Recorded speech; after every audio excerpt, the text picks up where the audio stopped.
mainguaren izenburu hartuta Euskal Zinemaren belaunaldi berria. Nik uste aktoreetan ez daula belaunaldirik, nik 34 urte dauzket eta naiz hasi berria, baizik eta ziklotaz ez hitz egingo nuke. Nik uste aktoreetan ziklok darela, eta ziklo batutan oso gorantzare, eta ja gero zure irudia erretzen danen jetxitezela zuzendari eta ekoizletan bai, izan daiteke belaunaldi berri bat, eta ja bizitza guztietarako hor geratzen direnak, baina nire kasuan igual ez da ziklo berri baten nago. Iruditzen zait, industria gisa behar bada bai hasi gerekela hitz egiten lurraldi bati buruz, badagoelako ja jende bat, gutxi bada ere, lanean, sinema egiten eta horretatik bizitzen.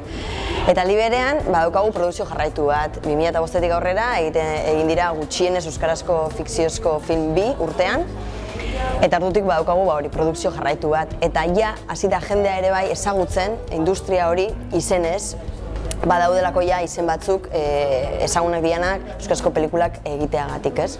Eta gero aldi berean horrek lagundu dau, maila profesionalean talde tekniko eta artistiko egonkorrak sortzen, ez? Eta badauz ja izen batzuk errepikatzen nahi dianak, kreditotan ikusi lehizkenak, eta horrek ematen dio nolabait industria itxura euskal ikusentzunezko sektoreari. Gure kasuan euskeraz grabatzea izen zela erabaki natural bat, ben bera eskozesa da, baina inglesez egon zan idatzita gioia, baina hemen egoten zanean, Euskal Herria etortzen zanean eta beti euskeraz entzuten zauen inguruan, familian, lagunekin eta hori, ez? Eta beretzako beti izan zen, kasi pentsau barik euskeraz imaginatzen zauen pelikula modu natural baten, eta hori izan zen, kasi izan izen erabakirik hartzea bez. Nik uste dut euskal industriak behar deuzela pelikula gehiago urtero.